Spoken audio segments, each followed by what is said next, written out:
traffic stop on approach. Tonight, dramatic new video of a police chase turned shootout. Put your hands up! Revealing new information into a multi-state crime spree, including the tragic murder of a mother. A weather impact alert for Tuesday evening for the severe potential and for Wednesday morning's rush hour due to the potential of a drenching rain. What's changed in our forecast thinking as we look at the new guidance tonight? 314 day on the way. The civic pride and St. Louis savings on display this week.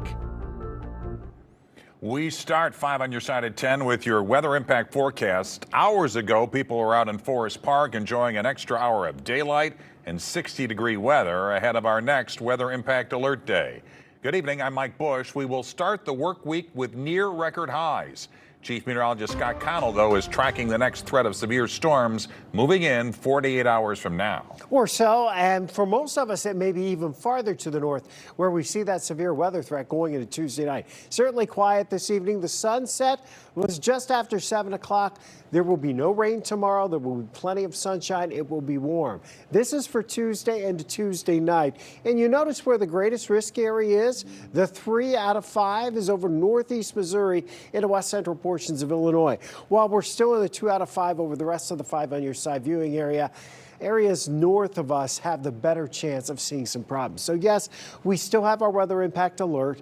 That is for later Tuesday evening. The severe threat pushed back later into the day, more likely into the night, if it materializes at all. Now, the greatest threat is also north of St. Louis, and the steadier rain by Wednesday morning has us extending that weather impact alert into Wednesday morning. Not for severe weather, but the potential that we're going to be seeing at that point Wednesday morning, some widespread rain to kind of slow things down for the early morning commute. We've dropped back into the 50s now. Tomorrow morning, much better than this morning. Instead of 30s, we'll start close to 50 in town. We'll jump back into the 50s pretty quickly. We're near 80 tomorrow afternoon. We'll see in a few minutes, Mike. Remember, you can get the latest weather impact forecast anytime on our free streaming app. You can also track the radar 24/7. To download, just scan the QR code right there on your screen. Right now, St. Louis firefighters are investigating a house fire in North City. That fire broke out about 90 minutes ago near Taylor and Natural Bridge. No injuries have been reported. The battalion fire chief on scene tells 5 on your side the home's roof was recently replaced and they suspect roofing tools may have caused the fire. Tonight, newly released police body and dash cam video is providing more insight into the tragic murder of a mother and the police chase and shootout that left her accused killer dead. A warning, some of the footage you're about to see is disturbing. 5 on your side's Laura Barczewski has been pouring through the video and looking into the findings by investigators. Laura. Mike, it was a truly shocking series of events with an ending all caught on camera. But what you won't see is what happened before Missouri State Highway Patrol's cameras were rolling. The moment that took a mom away from her 2 daughters forever. This investigation takes us back to September 5th, 2024. The Missouri State Highway Patrol says St. Louis area native Delisha Evans was shot and killed by her recent ex-boyfriend Ryan Phillips at their home in Texas. The next day, September 6th, Princeton, Texas police activated a critical missing person alert. Missouri troopers received information Phillips had taken Evans against her will, set fire to their home, and may be headed back towards St. Louis. At the time, law enforcement officers didn't know Evans was dead. Trooper Trey Gadeke spotted the red Range Rover Phillips was believed to be driving on I-44 in St. Louis County with backup from Trooper Justin Hedrick. He tried to pull them over, but as he walked up to the car, Phillips drove off. He just took off from the traffic stop on approach. Leading to a high-speed chase winding through St. Louis County when Phillips took a sharp turn at Party Road and lost control of the car. 1050 rolled over starting this. Flipping the car once and rolling it over onto its side. Troopers then got out of their patrol cars and immediately Phillips tries to get out too. Put your hands up! Then troopers asked again, but Phillips didn't listen.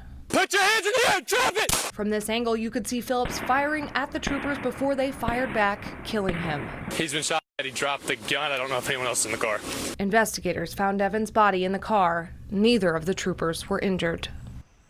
After two separate investigations, one criminal and one internal, the St. Louis County prosecutor says they won't be filing charges against the troopers involved. Investigators later learned Phillips didn't act alone. Travis Allen Mitchell is behind bars, charged with helping Phillips murder Evans and tampering with her body. Tonight, one person is dead after they were hit by a car while running with their dog in the Metro East. This accident happened around 9 o'clock last night on Illinois Route 159 in Caseyville, not far from Hollywood Heights Road. The driver was taken to the hospital for treatment. The dog was also hit and taken to an emergency vet. That crash remains under investigation. Breaking news out of Iran tonight. Israeli and American missile strikes continue to light up the skies over Iran for a 9th straight day. This comes as clerics named the son of Ayatollah Ali Khamenei, who was killed in strikes last week, as the new supreme leader of Iran. Tonight, we also learned a 7th American soldier has died as a result of the conflict. U.S. Central Command says he died from wounds suffered during an Iranian attack on Saudi Arabia last week. With Iranian energy installations a target, the price of oil is surging.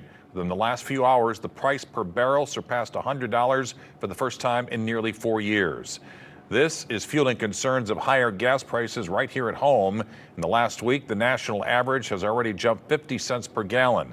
A new NBC poll finds 54% of Americans disapprove of President Trump's handling of Iran. Only 41% approve. Now to a live look tonight at St. Louis Lambert International Airport, where hours ago some flights headed to Kansas City had to land here instead. Those flights were diverted after a security scare at Kansas City International. Planes were grounded and the terminal was evacuated after reports of a potential device. About 2 hours later, the FBI later determined there was no credible threat and reopened the airport. Tonight, we're hearing from the head of KIPP Public Charter Schools for the first time since announcing the end of a 10-year partnership with St. Louis Public Schools. She tells 5 on Your Side's Melanie Johnson it's because of bad business on the part of SLPS. The decision was rooted in what's best for families, certainty and stability. Dr. Natalie Henderson, CEO of KIPP St. Louis, tells 5 on Your Side 2 schools will exit its lease agreement with St. Louis Public Schools. 800 students will relocate from SLPS properties to new campuses in the fall of 2026. In November of 2025, we received formal legal notice from SLPS's attorneys that they plan to terminate the agreement at the end of the 25-26 school year. The charter network operating in SLPS's Mitchell and Pruitt facilities for free since 2013. KIPP says despite pouring $2.5 million into these buildings, the district still won't allow them to buy the properties. Since 2024, we've offered to purchase, and St. Louis Public Schools has refused to sell it to us. And as I'm aware of today, it is still not currently listed for sale. KIPP Victory will now move into the Triumph campus, while KIPP Inspire finds a new home inside KIPP High School. There was a termination clause that SLPS would have been able to cancel the lease for any reason with 90 days notice.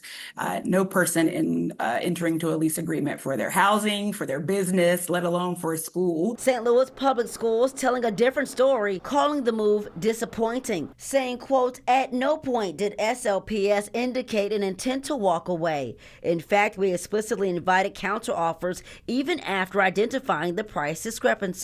Furthermore, we never indicated that KIPP will be forced to vacate the premises." The written record shows otherwise. Melanie Johnson, 5 on Your Side.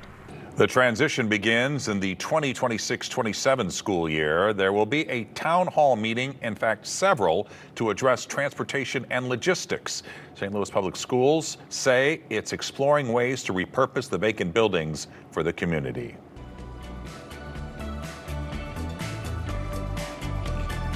Well, 314 Day is this Saturday. The week of festivities actually started today, and one of the events was a prayer march around the arch. After the march, the group joined more St. Louisans for the annual 314 Day photo shoot. This year marks the 20th anniversary of the founding of the St. Louis holiday. It's a very unique day, and we realize that it's not just 314 Day in St. Louis, it's 314 Day across the world, the one thing we all have in common that day. So it's about unity and bringing people together. There's a whole week of events and deals in store, including trivia nights and lots of $3.14 snacks. You can text 314-425-5355, and we'll send the full list straight to your phone. Now to a live look at Enterprise Center, where a weekend of Arch Madness wrapped up just hours ago. Northern Iowa beat the University of Illinois Chicago 84-69 to win the Missouri Valley Conference tournament. A full wrap-up is coming up on Sports Plus.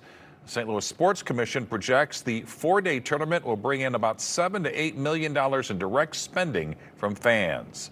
The city will net more economic impact from college basketball in just a few weeks. The Enterprise Center will host the first and second rounds of the NCAA tournament. That's March 20th and 22nd. Barking down barriers. It gives them a sense of power and control in a situation where most victims have no power and control. The courthouse canine bringing compassion and comfort to both young victims and those prosecuting crimes. He knows when people need him. Muddy Paws season came on fastest last week. More rain midweek and a fairly narrow opportunity for strong to severe storms have us in a weather impact alert later Tuesday. We are tracking how much rain is expected from this week's system in 6 minutes. Making a Difference is sponsored by Midwest Bank Center. Inside the St. Louis County Courthouse, people carry heavy stories. But one team member helps lighten the load, and he does it without saying a word. In tonight's Making a Difference report, proof that sometimes the gentlest presence can make the biggest difference. At the St. Louis County Courthouse, the judges wear black, but Comfort wears fur. Come on, buddy. Let's go talk to the boss. Meet Levi, a Labrador retriever with a calm demeanor. That's a good boy. And a very serious job. He knows when people need him, and he is always ready to help. Big stretch. Got to go to court, Leave. Levi is a facility dog inside the St. Louis County Prosecuting Attorney's Office. Let's go, Leave. Good boy. Trained to help steady some of the most unsteady moments that pass through these halls. Having this dog available has broken down barriers in ways that I never even expected. Donated by Duo Dogs, a nonprofit that trains and places facility dogs across the country, Levi came to this office 8 years ago. The prosecutor's office covers his food and vet bills. Everything else he gives freely. Let's go, buddy. Many here may be walking into the hardest room they'll ever enter. And Levi seems to know it. We're just heading up to court. He works closely with children, helping them stay calm as they describe experiences no child should ever have to put into words. If a child wants to, they can sit on the floor. They can tell Levi about what happened to them. He sits beside them during meetings, lies quietly through depositions. Sometimes they hold his leash as they walk into court. It gives them a sense of power and control in a situation where most victims have no power and control. Hey, Brenda, is Melissa in? Yes. But Levi's reach goes beyond victims. There you go, his signature move. You'll often find prosecutors on the floor with him. Investigators stopping by just to say hello. Even jurors. Let's go. After the hardest of trials, finding a moment to breathe. He seems to know when an attorney or an advocate or an investigator or support staff has had a rough day. You're such a silly boy. You're such a silly boy. And sometimes the people he touches never forget him. One 8-year-old boy who came through here was so taken with Levi, he wrote a book about him. A superhero story about a dog from a distant planet sent to Earth to help children in need. The little boy invited Levi and I to his second grade class, and we got to read the book to his second grade class. In a building where the weight of justice settles on everyone. Hi, Levi. How are you guys? I wanted to report on what's going on up at court. Levi carries none of it. He just helps everyone else carry theirs. It has changed the way we work with not just children, but adults. You're such a good boy. Not every kind of support in this building is written into law. Some of it simply shows up and sits beside you. He's magic. And by the way, Levi has a favorite snack in the office, baby carrots. And prosecutors say they make sure he never runs out. And a reminder, if you know someone making a difference for others, let me know by email at mbush@ksdk.com. It's now being called the most deadly tornado in the state of Michigan in more than 45 years. Friday's twister in Union City has now been rated an EF3 tornado with winds up to 150 miles per hour. 3 people were killed. It was one of several tornadoes that touched down in the southwestern part of the state. An EF2 twister killed a 12-year-old boy in Edwardsburg. Michigan Governor Gretchen Whitmer has declared a state of emergency. Chief Meteorologist Scott Connell rejoins us now with the weather impact forecast, and he's looking ahead to storms as well on Tuesday night into Wednesday morning. And we don't think that there's that big of a threat here locally in St. Louis at this point based on what we're seeing. As we go into Tuesday night, yes, the chance is there, but the greater chance is to our north, and we've extended, kind of see where we shifted this weather impact alert to be later for Tuesday. I think most of Tuesday is going to be mainly partly to mostly cloudy, really warm, breezy, but nothing going on. And then during the evening and overnight hours, our chance for some showers and storms. And then the rain comes in on Wednesday morning, and it's more of a steady rain for the morning rush hour. That's why we kind of extended that. But again, when we're looking at the threat area, the greatest threat for this is across northeast Missouri, going into west central Illinois, parts of central Illinois. Does not include St. Louis. We're 2 out of 5. That's a 3 out of 5 up to our north. That's north of Bowling Green. This is going to get revised as we get closer, but that's where the better ingredients are. That boundary is to our north. In fact, when we have a frontal zone that just kind of gets stretched out, along that is where you tend to find some of the stronger storms, especially if you get a storm that starts on the warm side and tries to cross onto the colder side. That's what happened to Michigan. It's really Tuesday, late in the day into the overnight, and it's mostly for the potential of some isolated wind damage. Maybe there's some storms that produce some hail, but there's no guarantee there'll even be storms. Now, you can always check 24/7 live radar streaming. You can find it on the air, 5.6. You can also find it on our app. Here's the front that'll be laid out to our north here for Tuesday. Tomorrow it's warm. Tuesday it's warm during the day. This front will have a little wave go along it of low pressure. That'll start to kick up some showers and storms in the afternoon. And with this heating up, we do expect to see some showers and thunderstorms. Remember, that severe threat goes all the way down into Texas. We expect to see something firing along that front as it approaches. Problem is, we get into the middle of the night and we're starting to lose the instability. So all the ingredients don't look to line up. There more likely than not will be a pretty good area of rain sliding in behind this. Again, looking at it through the course of the day on Tuesday, most of the actions to our north, I think, were pretty quiet until we get into late evening. And even then, we're losing the instability. And then you get more of a widespread rain pushing in on Wednesday. So just know your plan. Stay aware. We're into severe weather season, right? It's that time of year. As we go into tonight, we're at 57 right now. We were at 68 degrees earlier. We're going to start tomorrow morning near 40 with a mainly clear sky. Lots of sunshine tomorrow. Temperatures headed up to 79 degrees. In your weather impact alert for Tuesday later on into Wednesday, we think it's mainly going to be more of a rainmaker and about a half an inch to an inch with localized amounts a little more than that. But it does turn cooler on Wednesday.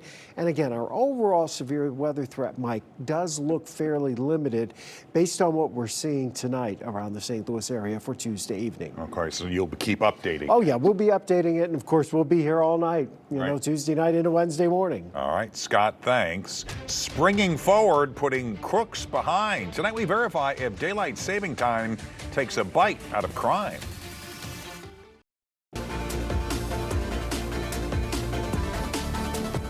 Well, overnight we sprang forward, setting the clocks ahead 1 hour. Tonight our Verify team looks into how the time change might beef up your neighborhood watch. Here's Kanisha Dees. Twice a year, we change our clocks, and most of us just think about losing or gaining an hour of sleep. But what if daylight saving time was actually keeping you safe? So, does daylight saving time actually lower the risk of robbery? Let's verify. Our sources include an economic study published in the Journal Review of Economics and Statistics and information from the Britannica Encyclopedia. Here's what we found.